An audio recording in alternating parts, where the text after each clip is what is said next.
नमस्ते दोस्तों, आपका स्वागत है। और सोने और चांदी के भाव में लगातार तेजी जारी है और भाव लगातार नए रिकॉर्ड बना रहा है। और बहुत सारे लोगों के मन में ये सवाल है कि ये भाव कब घटेंगे। सोने चांदी का भाव लगातार हम इतने समय से बात कर रहे हैं और इंटरनेशनल मार्केट हो चाहे भारत हो, भारत में 75,000 से ऊपर सोने का भाव चला गया सराफा मार्केट में। और इंटरनेशनल मार्केट में $2,400 के आसपास अभी फिलहाल में चल रहा है और चांदी भी नए रिकॉर्ड छू रही है। तो सोने और चांदी में गिरावट कब आ सकती है या भाव कम हो सकता है या कब कम हो सकता है, ये हमारे बहुत सारे दर्शक सवाल पूछ रहे थे। तो उन लोगों के लिए हम लोगों ने आज का ये वीडियो बनाया है। और इस पर बात करने के लिए हमारे साथ आज एसएस वेल्थ स्ट्रीट से सुगंधा सचदेवा जी हैं। सुगंधा जी जो है वो कमोडिटी पे बहुत अच्छी राय रखती हैं और सोने चांदी की ये बड़ी एक्सपर्ट हैं। तो सुगंधा जी, आपका स्वागत है। तो आप कैसे देख रही हैं तेजी? ये सुगंधा जी, तेजी आने के बाद हम पहली बार आपसे बात कर रहे हैं, हम आपसे पहले भी बात करते रहे हैं। तो ये तेजी आप कैसे देख रही हैं? Good afternoon Virendra ji, thanks for inviting me on your show.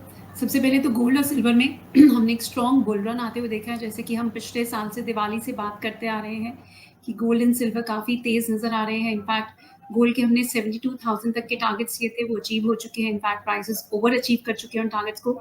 Silver में भी हम 85,000 के इनिशियल टारगेट्स दे रहे थे, वो भी अचीव हो चुके हैं। अब मुझे लगता है अभी भी ये तेज़ी ओवरऑल तो ज़रूर कंटिन्यूड रहेगी, बट नियर टर्म में जो सारे क्लाइंट्स के क्वेश्चंस आ रहे हैं, जो आप भी कह रहे हैं कि सारे दर्शक ये जानना चाहते हैं कि गोल्ड एंड सिल्वर की प्राइस में एक नरमी कब देखने को मिलेगी। मुझे लगता है ये कंडीशंस काफ़ी हद तक राइप हैं कि कुछ एक कंसोलिडेशन और करेक्शन का फेज देखने को मिल सकता है। इवन दो अभी भी अगर करंटली भी देखें तो 2350 के लेवल पर गोल्ड के प्राइसेस इंटरनेशनल मार्केट में सपोर्टेड हैं। और वहीं अगर मैं डोमेस्टिक मार्केट की बात करूं तो 72,300 मार्क बहुत अच्छे सपोर्ट की तरह एक्ट कर रहे हैं। बट वहीं अगर हम ओवरऑल ट्रेंड की बात करते हैं तो अभी बहुत ज़्यादा एक्सपेक्टेशंस बनी हुई थी कि फेड जून में फर्स्ट रेट कट करेगा, बट ये एक्सपेक्टेशंस अब काफ़ी हद तक कम हो गई हैं बिकॉज फेड चेयर के जो रीसेंट कमेंट्स आए हैं और बाकी फेड ऑफिशियल्स के भी जो रीसेंट कमेंट्स निकल के आ रहे हैं वो काफ़ी हद तक ये इंडिकेट कर रहे हैं कि अभी जून में रेट कट होने के चांसेस काफ़ी कम हैं। सो ये एक्सपेक्टेशंस काफ़ी हद तक कम होती जा रही हैं। Is my video clear? I think there is some technical yes glitch. Ma'am, हम लोग लाइव हैं, ये क्लियर है, हम लोग लाइव हैं मैम। So जी। continuing सो on that, ये हाँ हाँ जी। expectations कुछ हद तक कम हो गई हैं जो मार्केट्स पहले प्राइस इन कर रही थी। जून में फर्स्ट रेट कट आएगा, वो एक्सपेक्टेशंस शिफ्ट हो गई हैं टुवर्ड्स सितंबर। सो ये एक बहुत बड़ा फैक्टर है जो गोल्ड एंड सिल्वर की रैली को काफ़ी हद तक कैप कर सकता है। बट वहीं अगर हम इसके साथ साथ देखें, जो वीकेंड पे ईरान ने इसराइल पे अटैक्स किए, वो जियोपॉलिटिकल वरीज अभी भी मार्केट में काफ़ी हद तक बनी हुई हैं और इसराइल की साइड से कमेंट्स आ रहे हैं कि वो रिटालिएट करेंगे। सो अगर इसराइल ईरान पे दोबारा से कोई अटैक करता है, कुछ रिटालिएशन होती है, वहाँ पर बहुत ज़्यादा नज़र रखने की ज़रूरत है बिकॉज उससे गोल्ड की सेफ हेवन डिमांड वापस से बढ़ सकती है। गोल्ड बहुत ज़्यादा एक सेफ हेवन एसेट इसलिए माना जाता है कि जब भी कोई जियोपॉलिटिकल अनसर्टेनिटी होती है या इकोनॉमिक अनसर्टेनिटी होती है तो investors they flock on to gold as a safe haven asset और अपने पोर्टफोलियो को डाइवर्सिफाई करते हैं बिकॉज उस केस में रिस्क एसेट्स में हम कुछ हद तक स्लाइड आते हुए देखते हैं, तो ये हमारे पोर्टफोलियो को बैलेंस करता है। सो जब भी जियोपॉलिटिकल अनसर्टेनिटी बढ़ती है, गोल्ड के प्राइसेस को काफ़ी हद तक बेनिफिट मिलता है। और यही अगर हम पिछले साल अक्टूबर से लेके अब तक का भी ट्रेंड देखते हैं, जहाँ प्राइसेस ऑलमोस्ट 30% तक बढ़ चुके हैं, इसका मेजर कारण यही रहा था कि अक्टूबर में जो इसराइल और हमास के बीच में जो कॉन्फ्लिक्ट स्टार्ट हुआ था, ये एक बहुत बड़ा कैटलिस्ट रहा है जिससे गोल्ड के प्राइसेस को अपवर्ड इंक्लाइन पे ड्राइव किया है। सो अगर हम आने वाले टाइम की भी बात करते हैं तो ये फैक्टर अभी बहुत ज़्यादा नज़र में रखना होगा और ये काफ़ी हद तक डिटरमिन करेगा गोल्ड एंड सिल्वर के प्राइसेस की डायरेक्शन को। बट वहीं वापस आते हैं आपके क्वेश्चन पे कि नरमी कब आ सकती है। मुझे लगता है अगर प्राइसेस 2350 पर आउंस के लेवल को ब्रेक करते हैं ऑन अ क्लोजिंग बेसिस, एक अच्छी करेक्शन देखने को मिल सकती है, एक हेल्दी करेक्शन देखने को मिल सकती है बिकॉज फरवरी से लेके अब तक देखें तो गोल्ड एंड सिल्वर की प्राइसेस में बहुत स्टीप अपसाइड देखने को मिली है। तो एक करेक्शन जो भी आएगी वो हेल्दी करेक्शन होगी, दोबारा से आप इस रैली को राइड कर पाएंगे। मुझे लगता है प्राइसेस अगर 72,300 के नीचे एक अच्छी क्लोजिंग दे देते हैं, इन दैट सिनेरियो हम 69,000 से 68 टू 50 तक की करेक्शन आते हुए देख सकते हैं। इसका मतलब ये बिल्कुल नहीं होगा कि ट्रेंड चेंज हो जाएगा, no, that would just be a correction और दोबारा से लोअर लेवल्स पर मुझे लगता है रिन्यूड बाइंग इंटरेस्ट देखने को मिलेगा। वहीं अगर मैं सिल्वर की बात करूं तो मैम $28 पे सिल्वर की नियर चर्चा टर्म। हम सिल्वर की चर्चा थोड़ी आगे करेंगे। मैं आपसे एक सवाल समझना चाहता हूँ कि जैसे जेरोम पावेल जो फेडरल रिजर्व के चेयरमैन है वो कह रहे हैं कि वो अभी जो सिचुएशन है उसको देखेंगे और महंगाई लंबे समय तक बनी रह सकती है और ये जो रेट जो उच्च स्तर पर है ये लंबे समय तक रह सकते हैं। तो पहले इस तरह का स्टेटमेंट आता था तो सोने चांदी के भाव में बड़ी गिरावट आना शुरू हो जाती थी, पर कल और पिछले 2 दिन से हम डेटा भी देख रहे हैं, 3-4 दिन से डेटा और ये स्टेटमेंट, पर इसका तो कोई फर्क ही इसका नहीं पड़ रहा वीरेंद्र है। जी इसका वीरेंद्र जी फ़र्क इस वजह से नहीं पड़ रहा है, इवन तो यूएस की इन्फ्लेशन अगर हम देखें तो काफ़ी हॉट रही है। मार्च मंथ में भी जो फिगर्स आए हैं, inflation print that is higher than expectations. 3.5% on an annualised basis US की इन्फ्लेशन बढ़ी है। यूएस का रिटेल सेल्स डेटा भी मार्च के लिए काफ़ी स्ट्रॉन्ग रहा है। सो ये फैक्टर्स इंडिकेट कर रहे हैं कि अभी इंटरेस्ट रेट हायर ही ट्रेजेक्टरी पर बने रहेंगे। बट वहीं जियोपॉलिटिकल वरीज जो हैं वो काफ़ी ज़्यादा गोल्ड की सेफ हेवन डिमांड को इग्नाइट कर रहे हैं। यही एक मेजर कारण है जो काउंटर बैलेंस कर रहा है इस लिमिटिंग फैक्टर को। सो मुझे लगता है अभी नियर टर्म्स में थोड़ा सा लेवल्स की तरफ ध्यान रखना होगा। अभी शॉर्ट की तरफ बिल्कुल मत जाइए, मेरी एडवाइस रहेगी। जब तक ये क्रूशियल लेवल्स ब्रेक नहीं हो जाते और गोल्ड में ओवरऑल ट्रेंड जो है वो अभी भी पॉजिटिव ही रहेगा। कुछ कंसोलिडेशन एंड करेक्शन जरूर देखने को मिल सकती है, but then that will be a good buying opportunity. तो मैम जैसे आप कह रहे हैं कि कुछ करेक्शन हो सकता है, तो इसका टाइमिंग क्या ये जो जियोपॉलिटिकल टेंशन है यही डिसाइड करेगी, या ये वाला मामला थोड़ा शांत होगा उसके बाद ही करेक्शन एक्सपेक्ट है, या टेक्निकल चार्ट पे क्या कुछ बता रहा है वो कब तक कह रहे हैं कि करेक्शन हो जाएगा, क्योंकि जब से हाईएस्ट लेवल हुआ है उसके बाद से करीब करीब $50 अभी भी नीचे है सोना। अगर मैं टाइम साइकिल को देखूं तो अगले 10 से 15 दिनों में एक करेक्शन ज़रूर आनी चाहिए। मुझे लगता है कुछ हद तक ये जियोपॉलिटिकल टेंशन सबसाइड हो जाएंगी। कुछ ऐसा हॉकिश कमेंट्स और आ सकते हैं फेड ऑफिशियल्स की साइड से। उस केस में मुझे लगता है एक करेक्शन बनती है। डॉलर इंडेक्स की भी बात करें तो 5 मंथ्स के आई से कुछ हद तक कूल ऑफ ज़रूर हुआ है, बट अगर हम डॉलर इंडेक्स की ट्रेंड की भी बात करें तो स्लाइटली पॉजिटिव नजर आ रहा है। इवन तो अभी करंट सिनारियो में गोल्ड एंड डॉलर का जो इनवर्स कोरिलेशन है वो बहुत ज़्यादा वर्क नहीं कर रहा है, बट स्टिल अगर डॉलर इंडेक्स में कुछ मेजर अपसाइड देखने को मिलेगी सो वो गोल्ड के लिए स्लाइटली नेगेटिव रहेगा। सो क्लोज नजर रखें 2350 इंटरनेशनल मार्केट में और डोमेस्टिक मार्केट में 72,300 के लेवल पर। अगर ये ब्रेक हो जाता है तो एक अच्छी करेक्शन देखने को मिलेगी, but then I will again maintain कि ये क्लोजिंग बेसिस पे ब्रेक होना इसका बहुत जरूरी है।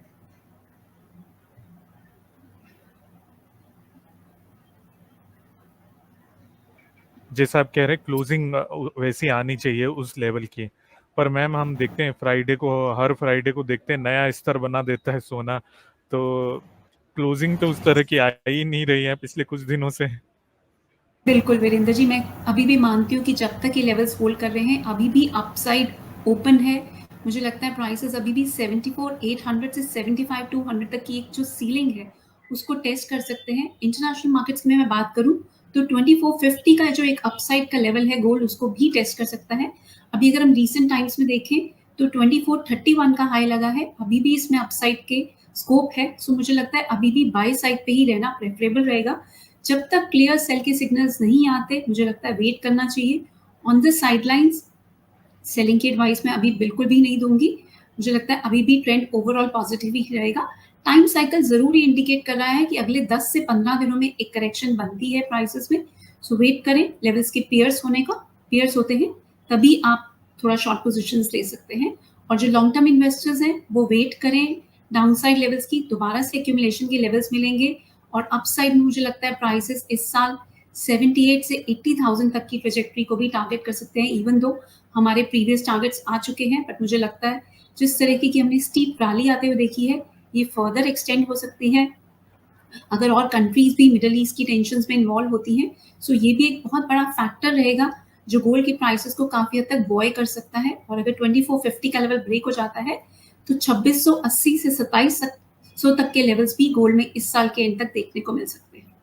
सो ma'am overall trend buy on dips का रहेगा for long term investors. Short term traders इन लेवल्स पे नजर रखें फॉर शॉर्टिंग अपॉर्चुनिटीज। में मार्च में भी हमने देखा जो डेटा आए थे, सेंट्रल बैंक सारी खरीद कर रहे हैं जित दुनिया के सेंट्रल बैंक्स, तो उसका भी कुछ इम्पैक्ट देखने को मिलता है क्या भाव के ऊपर?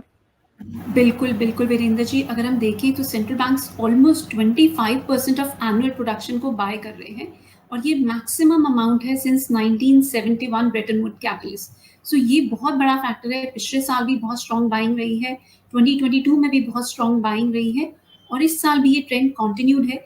इवन दो चाइना की साइड से बहुत ज़्यादा एक्सपेक्टेशंस थी कि सेंट्रल बैंक्स की जो फिगर्स निकल के आएंगी वो बहुत स्ट्रॉन्ग रहेंगी, बट चाइना ने अभी रिसेंटली बहुत मेजर बाइंग नहीं की है।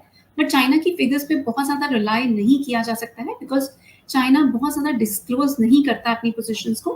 बट ओवरऑल अगर हम देखें तो काफ़ी सारे सेंट्रल बैंक्स बाइंग कर रहे हैं और आरबीआई भी काफ़ी स्ट्रॉन्ग बाइंग कर रहा है गोल्ड की में और अपने फॉरेक्स रिजर्व्स को डाइवर्सिफाई कर रहा है बिकॉज डॉलर पे जो कॉन्फिडेंस था पहले वो रशिया यूक्रेन वॉर के बाद काफ़ी हद तक कम होता नजर आ रहा है और गोल्ड की जो रिजर्व्स हैं उनमें काफ़ी ज़्यादा एप्रिसिएशन भी देखने को मिली है। सो ये भी एक बहुत बड़ा फैक्टर है जिसकी वजह से सेंट्रल बैंक्स का रुझान काफी हद तक गोल्ड की तरफ बढ़ता जा रहा है। सो मुझे लगता है ये ट्रेंड इस साल भी कंटिन्यूड रहेगा। डब्ल्यूजीसी की भी जो रीसेंट रिपोर्ट्स निकल के आ रही हैं वो भी ये इंडिकेट कर रही हैं कि सेंट्रल बैंक्स की बाइंग इस साल भी हिस्टोरिक लेवल्स पे रह सकती है। तो ये फैक्टर काफी हद तक सपोर्ट करेगा गोल्ड के प्राइसेस को। एक नेगेटिव फैक्टर जरूर निकल के आ रहा है कि ग्लोबल ईटीएफ्स में से हम आउटफ्लोज आते हुए देख रहे हैं और अब जो प्राइसेस बढ़ चुके हैं मुझे लगता है डोमेस्टिक ईटीएफ्स में से भी कुछ आउटफ्लोज देखने को मिल सकते हैं बिकॉज कुछ इन्वेस्टर्स प्रॉफिट बुक करेंगे, रिसाइकल गोल्ड भी मार्केट में वापस आ रहा है। सो ये फैक्टर्स थोड़ा सा नेगेटिव इम्पैक्ट जरूर क्रिएट करेंगे but trend is your friend. So अभी ट्रेंड के साथ चले, लेवल्स पर नजर रखें, जैसे अपॉर्चुनिटी मिलेगी और हम दोबारा आपकी शो पे आएंगे वी विल सर्टेनली रिकमेंड अगर कुछ शॉर्टिंग की अपॉर्चुनिटीज बनेंगी तो। दोस्तों वो हमारे साथ में करीब करीब 230 लाइव हमको देख रहे हैं हमारे फ्रेंड्स। उनको मैं रिक्वेस्ट करूँगा, आपके कोई सवाल हो तो आप कमेंट्स में लिख सकते हैं। मैम हमारे साथ है, हम उनसे पूछ लेंगे साथ ही साथ। तो मैम अगर हम बात करें, आप जैसे कह रही हैं कि कुछ करेक्शन आ सकता है आने वाले समय में, तो जो शादी जिनके यहाँ है या जिनको शादी की खरीदारी करनी है वो लोग क्या करें मैम? वो कब सोना खरीदें? उन लोगों को कुछ समझ में नहीं आ रहा कि इतना भाव बढ़ चुका है और वो वेट करते करते, मतलब मैं आपको सही बताऊं 66 67 से लोग वेट कर रहे हैं कि नीचे आए और अब आज की डेट में 68 से 75,000 हो गया है। राइट तो राइट। वो लोग कब खरीदें मैम? कि मुझे लगता है 10 से 15 दिन ज़रूर वेट करनी चाहिए, जैसा कि मैंने अभी पहले भी मेंटेन किया। एक करेक्शन बनती है, एक स्टीप रैली आ चुकी है प्राइसेस में। सो कोई भी अगर हम एसेट क्लास देखें तो वहाँ एक्सेसेस सस्टेन नहीं करते हैं। जब भी कोई रैली बहुत ज़्यादा स्टीप होती है वहाँ एक करेक्टिव रैली ज़रूर देखने को मिलेगी। सो 10 से 15 दिन ज़रूर वेट करें, उसके बाद तो मुझे लगता है दोबारा से ज़रूर बाइंग करनी चाहिए। अगर आपके कंजम्पशन का पर्पस है तो आप 69 से 70,000 लेवल्स की वेट करें, वहाँ पर आपको दोबारा से बाइंग का मौका मिलेगा। और अक्षय तृतीय का फेस्टिवल भी आ रहा है तो मुझे लगता है वहाँ पे दोबारा से स्ट्रॉन्ग बाइंग देखने को मिलेगी। जिन्होंने इस रैली को मिस कर दिया है या जिसकी कंजम्पशन डिमांड है या ऑस्पिशियस ओकेजन को देखते हुए जो लोग बाइंग करते हैं हर साल, इसको हम एक एनुअल सिप फेस्टिवल भी मानते हैं। अगर हम पिछले 20 सालों में भी देखें तो गोल्ड ने ऑलमोस्ट 11.5% की CAGR रिटर्न्स दिए हैं। सो काफ़ी स्टेडी ग्रोथ रही है और 2016 से देखें तो एक कॉन्टिन्यूस अपसाइड देखने को मिली है। सो अक्षय तृतीय पे भी बाइंग करना गोल्ड काफ़ी फेवर्ड रहा है और इसने इन्वेस्टर्स को बहुत अच्छे से रिवॉर्ड भी किया है। आपके पोर्टफोलियो के जो रिटर्न्स हैं उनको काफ़ी हद तक एनहांस किया है। सो मुझे लगता है गोल्ड में दोबारा से कुछ डिप्स मिलेंगे, वहाँ पर ज़रूर बाइंग करें, कंजम्पशन के पर्पसेस से और इन्वेस्टमेंट दोनों के पर्पसेस से। तो मैम अगर हम चार्ट की बात करें तो चार्ट पर जो है आपको क्या दिख रहा है, मैक्सिमम सोना 2024 में कितना नीचे आ सकता है? मतलब अगर किसी को खरीदना हो, कोई वेट कर रहा हो 5-6 महीने का, अगर वो वेट भी कर ले तो मैक्सिमम भाव नीचे कितना आ सकता है? वो कुछ चार्ट में दिखाई दे रहा है कि इस साल का कोई लेवल? वीरेंद्र जी ज़रूर दिख रहा है। अभी अगर हम देखें तो मुझे 68 200 से 250 तक के लेवल्स नज़र आ रहे हैं। अगर ये ब्रेक हो जाता है तो 65,000 तक के लेवल्स देखने को मिल सकते हैं, बट अभी इसकी पॉसिबिलिटी स्लाइटली कम नज़र आ रही है। बट येस, अगर कंडीशंस ऐसी बनती हैं कि यूएस की इकॉनमी बहुत ज़्यादा स्ट्रॉन्ग होती है या यूएस का जीडीपी डेटा बहुत स्ट्रॉन्ग रहता है, लेबर मार्केट अभी भी देखें तो काफ़ी स्ट्रॉन्ग रही है पिछले कुछ महीनों से। Unemployment rate is almost at 3.8%, और हमने जो रिसेंट नॉन फार्म पेरोल्स के नंबर भी देखे, so that was more than 3 lakh addition of jobs in US economy. So काफी strong नजर आ रही है US की इकोनॉमी, काफी resilient है in spite of several rate hikes. So मुझे लगता है ये जो इंटरेस्ट रेट्स अगर काफी हायर ट्रेजेक्टरी पे मेंटेन रहेंगे, ये काफी ज्यादा नेगेटिव रहेगा गोल्ड के लिए. सो उसी केस में अगर फर्दर हॉकिश कमेंट्स निकल के आते हैं तो वो काफी ज्यादा नेगेटिव रहेगा, बिकॉज काफी ज्यादा एक्सपेक्टेशन थी पिछले साल दिसंबर से ही इस साल मॉनेटरी ईजिंग होगी. जैसे जैसे ये एक्सपेक्टेशंस रिसीड होती जाएंगी, गोल्ड के प्राइसेस पे नेगेटिव इम्पैक्ट आ सकता है. बट थोड़ा लेवल्स का ध्यान रखिए. अभी मुझे 68,250 नजर आता है, वहां से मुझे लगता है जरूर बाइंग करनी चाहिए. आपका स्टॉप लॉस 67,500 होना चाहिए. अगर वो ब्रेक हो जाता है तो फिर 66,000 तक के लेवल्स ओपन नजर आते हैं मुझे डाउन साइड में. इससे ज्यादा डाउन साइड मुझे इस साल के लिए अभी नजर नहीं आ रही है, but we will certainly evaluate depending on the global macro economics landscape. दोस्तों, मैम ये जो भाव बता रही है ये एमसीएक्स के भाव है, उसमें 3% जीएसटी भी जुड़ता है, तो उसको आप साथ में ध्यान रखिए कि अगर 67,000 ये बोल रहे हैं तो उसमें 3% आप जीएसटी जोड़िए, करीब करीब 2,000 रुपये यानी 69,000 के आसपास सराफा मार्केट में, जो कि आज 75,000 भाव है, तो वो 69,000 के आसपास सराफा का भाव आ सकता है. एमसीएक्स का भाव उससे थोड़ा, क्योंकि उसमें 3% जीएसटी जुड़ता है, तो उस तरह से आप इस चीज का भी ध्यान रखिएगा. मतलब 67 बोला तो ऐसा नहीं कि अभी 60, 75, 76 सराफा में चल रहा है तो सराफा में 67 आ जाएगा. तो ये बात जो हो रही है वो M6 की बात हो रही है. मैम, कुछ लोग सिल्वर को लेके हमसे पूछ रहे हैं. अच्छा, मैं ये अगला सवाल पूछने से पहले एक और आपसे सवाल पूछूंगा कि अपसाइड टारगेट क्या है आपका, हाईएस्ट अपसाइड कितना हो सकता है इस साल? I was waiting for this question Virendra ji, because मैंने कल ही अपनी जो कैलकुलेशंस हैं उनको चेंज किया है. For fiscal year we had given targets of 75,000, but अब मैं इन टारगेट्स को मैक्सिमम अगर मैं बात करूं तो मुझे चार्ट्स पर 84,000 भी नजर आ रहा है इस साल में. So that is also a possibility. Even I am surprise कि इतनी स्ट्रॉन्ग रैली देखने को मिल सकती है, but then yes, this is a possibility. ये कुछ हद तक ये भी इंडिकेट कर रहा है कि या तो जियो पॉलिटिकल टेंशन बहुत बढ़ेंगी, या फिर डी डॉलराइजेशन की जो थीम जो हम पिछले साल से बात करते आ रहे हैं वो बहुत स्ट्रॉन्ग पेस पकड़ लेगी. सो ये फैक्टर्स दोनों मेजर रह सकते हैं इस साल, या फिर सेंट्रल बैंक्स की बाइंग बहुत ज्यादा फर्दर बढ़ सकती है. कुछ भी कारण बन सकते हैं, बट चार्ट्स पर गोल्ड के प्राइसेस 84,000 भी दिखा रहे हैं, और टाइम साइकिल एनालिसिस ये भी कह रहा है कि ये लेवल्स इस साल पॉसिबल है. I am not even saying 2025, मुझे लगता है 2024 में ही ये लेवल्स देखने को मिल सकते हैं.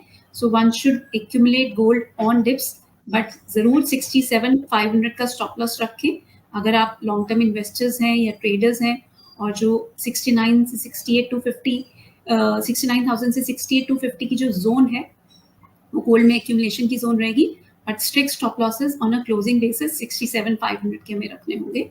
मुझे लगता है फर्स्ट टारगेट्स 75,000, 78, 80 एंड 84 तक का भी पॉसिबिलिटी नजर आ रही है. But yes, we will certainly keep evaluating, और जो भी चेंजेस होंगे हमारी इस एनालिसिस में we will keep updating our viewers. और मैम, चांदी की बात करें तो चांदी को क्या लग रहा है, तेज होगी या घटेगी, और घटेगी तो कितनी घट सकती है, वो थोड़ा सा आप हमारे दर्शकों को बताइए. चांदी की बात भी अगर मैं पिछले साल से देखूं तो यही कहते आ रहे हैं कि 85 से 86 के फर्स्ट लेवल्स रहेंगे, देन 88 एंड देन 95. सो हमने इंटरनेशनल मार्केट में भी बात की थी कि 26 पर आउंस एक बहुत स्ट्रॉन्ग हर्डल बना हुआ है. अगर ये लेवल ब्रेक हो जाएगा तो $30 पर आउंस तक की मूवमेंट देखने को मिलेगी. ऐसा ही हुआ है अभी करंट सिनारियो में. ऑलरेडी प्राइसेस ऑलमोस्ट $30 पर आउंस को टेस्ट कर चुके हैं.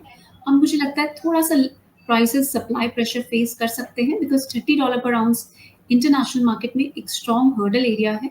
और वहीं डोमेस्टिक मार्केट में मुझे लगता है 86,000 एक रेजिस्टेंस बना है अभी प्राइसेस में. सो कुछ डिप्स जरूर मिल सकते हैं, पर चांदी का भी आउटलुक पॉजिटिव ही है. इस साल ऑलमोस्ट 10% तक की अपसाइड आ चुकी है. बट अगर मैं आउट परफॉर्मेंस की बात करूं तो मुझे लगता है गोल्ड ही आउट परफॉर्म करेगा इस साल. अगले साल मुझे लगता है सिल्वर आउट परफॉर्म करेगी गोल्ड को, बिकॉज मेटल्स में भी हम एक स्टीप अपसाइड आते हुए देख रहे हैं. सिल्वर के फंडामेंटल्स अगर देखें तो काफी स्ट्रॉन्ग नजर आ रहे हैं. सिल्वर की market is facing a 4th year of structural deficit, और जो ग्लोबल सप्लाई है at the end of 2023 which is equal to almost 15 months of global supply.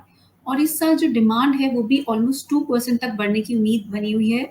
और जो सिल्वर का जो डेफिसिट है, ये जो फिगर्स लेटेस्ट निकल के आए हैं, ये 17% तक इस साल बढ़ सकता है to a figure of around 215 million troy ounces. So ये सारे फैक्टर्स अभी मुझे लगता है सिल्वर के लिए पॉजिटिव ही रहेंगे, और जो हम मेटल्स में ओवरऑल भी एक अपसाइड आते हुए देख रहे हैं, वो भी सिल्वर के लिए काफ़ी फेवरेबल रहेगी। सो मुझे लगता है सिल्वर में भी जो भी डिप्स देखने को मिले वो बाइंग की अपॉर्चुनिटी रहेंगे। अगर अब मैं आपके स्पेसिफिक क्वेश्चन को आंसर करूं इन टर्म्स ऑफ लेवल्स, मुझे लगता है जब तक प्राइसेस 80 to 800 के ऊपर सस्टेन कर रहे हैं, कोई मेजर डाउनसाइड देखने को नहीं मिलेगी प्राइसेस में। प्राइसेस अभी भी अपवर्ड ट्रेजेक्टरी पे ही कंसोलिडेट कर सकते हैं, जहां 86,000 एक बैरियर नजर आ रहा है, बट अभी भी आज का भी मैं ट्रेंड की बात करूं तो मुझे स्लाइटली पॉजिटिव नजर आता है। बट येस, जो इन्वेस्टर्स वेट कर रहे हैं कि सिल्वर में कहाँ बाइंग करें, तो मुझे लगता है अगर 80 to 800 के लेवल्स ब्रेक हो जाते हैं और इंटरनेशनल मार्केट्स में 28 पर आउंस के नीचे एक क्लोजिंग मिल जाती है, एक करेक्टिव रैली जरूर देखने को मिलेगी जो हेल्थी होगी प्राइसेस में, that can take prices on the downside towards 79,000 और लेवल्स। सो 79,000 से 78,500 एक बाइंग का दोबारा से जोन बनेगा, बिकॉज अगर हम पिछली बार देखें तो 78,500 एक स्ट्रॉन्ग सप्लाई जोन बना हुआ था, पर ये लेवल अब ब्रेक हो चुका है। अब दोबारा से वही लेवल आपके लिए डिमांड जोन बन जाएगा। सो अगर हम टेक्निकल लेवल्स की बात करें तो 78,500 से 79,000 दोबारा से बाइंग कर सकते हैं, और राइड करें इस रैली को। First levels 86,000, then 88, and then eventually 95,000 तक के लेवल्स इस साल में देखने को मिल सकते हैं। मुझे लगता है 95 के लेवल्स इस साल क्रॉस नहीं हो पाएंगे। सो मैक्सिमम अपसाइड मुझे सिल्वर में इस साल के लिए अभी 95,000 तक नजर आती है। नीचे में एक दर्शक हमसे बार बार पूछ रहे हैं कि 74,000 आएगा क्या? वीरेंद्र जी, अभी कहना मुझे करंट सिनारियो में थोड़ा मुश्किल लगता है, बट यस, अगर 78,500 का लेवल पियर्स हो जाता है ऑन अ क्लोजिंग बेसिस, जो एक बहुत स्ट्रॉन्ग सपोर्ट एरिया है, उस केस में 75,000 तक के लेवल्स आ सकते हैं। 74 मुझे थोड़ी सी अभी मुश्किल लगता है, 75,000 तक के लेवल्स आ सकते हैं जी, पर ये सारी जो सिचुएशंस आपने बताई, जो लेवल्स बताए हैं, इसमें एक जियोपॉलिटिकल जो कंसर्न है वो बहुत बड़ा फैक्टर प्ले करेगा कि कब वॉर की सिचुएशन आती है, और अगर आती है और उसमें अगर ज़्यादा कंट्री इन्वॉल्व होते हैं तो कुछ और भी सिनेरियो बन सकते हैं। सही बात है मैम? बिल्कुल बिल्कुल बिल्कुल वीरेंद्र जी, उस केस में गोल्ड को ज्यादा बेनिफिट मिलेगा एज कम्पेयर टू सिल्वर। जी, थैंक यू मैम ये और सारी एक चीज और जानकारी भी देने के लिए। वीरेंद्र जी, मैं एक चीज और ऐड करना चाहूंगी। सिल्वर को एक बेनिफिट और मिल सकता है, बिकॉज चाइना की जो इकोनॉमी है वो कुछ हद तक रिवाइव हो रही है। सो चाइना से अगर स्ट्रॉन्ग बाइंग निकल के आती है सिल्वर के लिए, सो वो फैक्टर भी सिल्वर के लिए काफी फेवरेबल रहेगा। दोस्तों, अगर आप कोई इन्वेस्टमेंट कर रहे हैं तो अपने इन्वेस्टमेंट एडवाइजर की राय अवश्य लें। और मैम, हमसे जुड़ने के लिए आपका बहुत बहुत धन्यवाद, और आगे भी हम आपसे बातचीत करते रहेंगे। Thank you ma'am. Thank you for inviting me. Thank you.